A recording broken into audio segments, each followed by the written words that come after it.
Welcome back to Evidence-Informed Teaching, where we help you become a smarter, more effective, more impactful teacher by exploring some of the most powerful ideas from research and what they look like in the classroom. In our last video, we looked at creating culture, an essential precondition for learning. In this video, we're looking at securing attention. So Peps, hit us with another of your summaries. Like, what is attention? Why is it important? And how can we secure it? Right. Okay. Well, attention is the central mechanism when it comes to learning. Attention is the true currency of the classroom. It's the gatekeeper of learning. If our students aren't attending to what we teach, then they're not going to be able to learn about it. In many ways, our job as teachers is to try and orchestrate attention, to try and get our students to pay as much attention as possible to the things we want them to learn about, the curriculum. Love that. Like, what students attend to is what they end up learning. That's such a powerful mantra for us to hold on to. And when we get this right, when we secure attention for all our students, it can be incredibly powerful. Not only does it boost learning for everyone, but attention has been shown to alleviate the effects of lower IQ from coming from a poor background or having weaker self-regulation capacities. It's the closest thing we have to kind of waving a magic wand for equity in the classroom. Okay, it's like waving a magic wand. You make it sound really easy, but I can tell you from my own experiences, it is definitely not. Correct. There are four main challenges that we face when we're trying to secure attention for our students. Firstly, our attentional capacity is highly limited. We can really only think about a very few number of things at any one time. Secondly, our attention is highly skittish. Our minds are prone to wander for up to a quarter of all lesson time.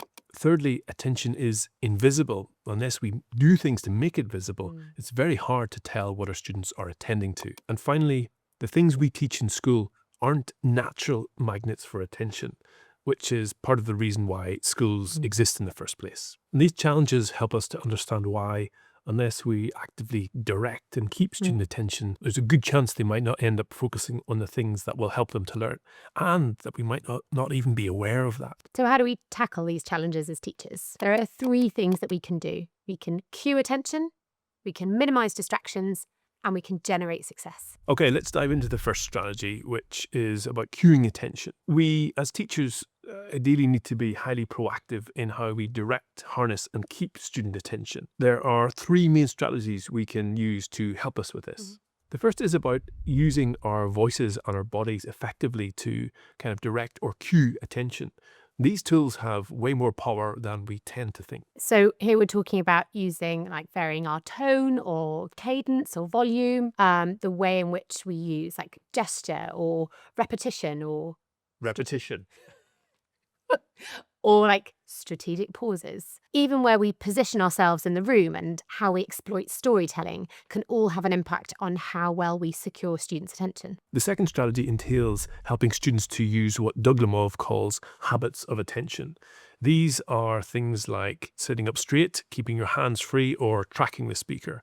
Lots of schools use acronyms such as SLANT or STAR to help students remember these really powerful behaviors for attention. Some people fear that this might be quite controlling, but we would argue that if we leave it up to our students to decide how to pay attention, then it's the ones with the least supportive home environments and who are least self-regulating who ends up losing out. Right.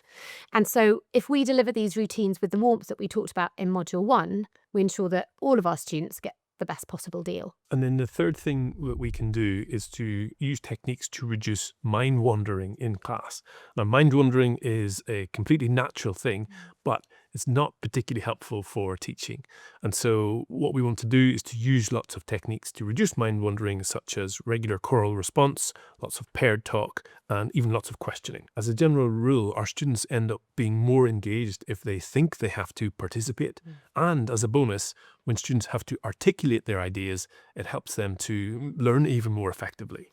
So let's return to some teaching that exemplifies all of this. We're going to return to Nina's classroom because she is a master of securing attention. Notice how she does all three things. She uses her voice really powerfully to cue attention. She constantly reinforces habits of attention. And she keeps students actively participating through the use of choral response. Straight back into slant. In 7, 6, 5, 4, 3, 2, 1, slant. Okay. Sonnets, sonnets, sonnets. A sonnet, as we know, is a love poem. What is a sonnet? 1, 2, 3? Love poem. A love poem is called a what? 1, 2, 3? Sonnet. There are 2 types of sonnets. The first one is, that we've been learning, beginning with P, is what? Watch that pronunciation. 1, 2, 3? Petrarch. But it's also called what? Because it originates in which country? 1, 2, 3? Italian. Yes, it originates in Italy, Italian sonnet. So Italian Petrarch and Petrarchan Italian. Okay, great. So once we have students' attention, how do we make sure that we don't lose it? The second strategy is about reducing, or even better, eliminating distractions. So remember, our students can really only think about a very few number of things at once. And yet the classroom is a information or distraction-rich environment. There are kind of multiple ways in which distractions can emerge in the classroom. We can have social distractions, such as students coming in late or poor behaviour in the classroom. We can have environmental distractions, such as a ticking clock at the front of the classroom or a sports game going on outside the window. And we can have distractions in our instruction as well, such as redundant information on our slides or overly complex tasks. Yeah, so something like, for example, asking students to create a PowerPoint on coastal erosion and geography can mean students spend more time on like the mechanics of PowerPoint than the actual geography. Right. The problem is that the impact of distractions is often significantly underestimated. A great piece of research done by Kraft and one of his colleagues in 2021 found that in the average US classroom, lessons were interrupted around about 2,000 times in a year, which I think added up to between 10 and 20 days worth of lost learning time. And that was just looking at interruptions. It didn't even factor in lost learning time due to poor behaviour. Okay, 10 to 20 days. Just explain those findings. Like, how did it end up being so much? Right, it's huge. And part of the reason is because the amount of time that the interruption takes up isn't the same as the amount of lost learning time that happens. Okay. So let me try and give you an example. Imagine you're teaching away, teaching about fractions, obviously, and a member of staff comes in to pass on a message to a student. They come in, they're out, it might take 10 seconds. However, in that moment, many of your students will look up to see what's going on because as humans, we're hardwired to pay attention to change in our environment. In that moment, they're more prone to shifting their attention to something else, looking out the window or talking to a peer. And then by the time you get them back to thinking about multiplying fractions, it could be 1, maybe even 2 minutes. And so distractions and interruptions kind of leave a wake. They have an aftermath, which means that the amount of learning time they take up is way greater than the actual just time that the event of the disruption itself takes. Right. Talk us through what teachers can do to reduce distractions. Right. Well, sadly, there's no silver bullet here. Okay. It's basically a case of trying to work through and systematically reduce all of the different distractions that occur in their lessons. So we can reduce those social distractions by, contracting hard with parents to stop students coming in late. We can make sure we have impeccable behavior in our lessons. We can think about environmental distractions such as closing the blinds if there's a game going on outside, or moving our posters and displays to the back of the classroom. And we can think about our instruction as well. We can remove those redundant images and text from our slides, and we can make sure that the tasks we give our students keep them focused on the thing that we want them focused on, the curriculum. Yeah. And as many schools are doing, we need to be really careful about our use of technology. So, Right. for example, like smartphones in schools. So all of these sources of distraction, do they all have an equal effect? Yeah, no, importantly, they don't. If we take something like displays, it does have an effect on student attention, but the effect size is relatively small. It's a little bit larger for students with special educational needs, but generally it's not very large compared to something like behavior, which can have a huge effect on lost learning time. And so as schools, it's important that we focus on those largest effects first. Agreed, which is why everything we talked about in the last module on creating culture is so important. Yeah. So let's have a look at Catherine's lesson.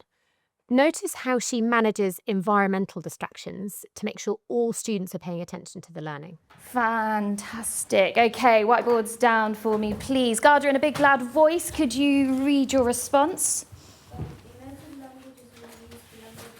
Hold on a minute, we're just going to pause.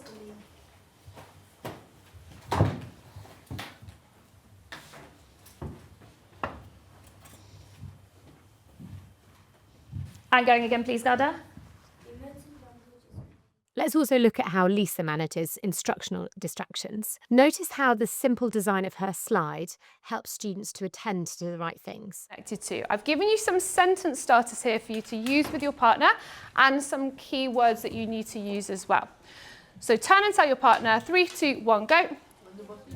We've looked at cueing attention and minimizing distractions. Let's look at the third strategy, how over time we can get students to put in more attention voluntarily. Right. Well, this is where motivation comes in. Okay. When students are more motivated, they end up putting in more attention to the things that we want them putting attention into, right? The curriculum. And they sustain that motivation better over time. They build resilience. Now, how do we build motivation? Well, perhaps the most powerful way we can do this is by helping our students to feel successful, by securing success. When our students show up to our lessons time and time again and they feel success, then they're much more likely to put in more attention when we next provide them with that opportunity. Conversely, if they show up to our lessons and they experience what they perceive to be failure time and time again, they're much less likely to put in attention over time. Success is one of the biggest levers that we have for boosting student attention in the classroom. Yeah. But million-dollar question, like how do we engineer high levels of success for our students? Right, okay, good question. And the kind of glib answer is just to teach really well. Okay, that's Yeah.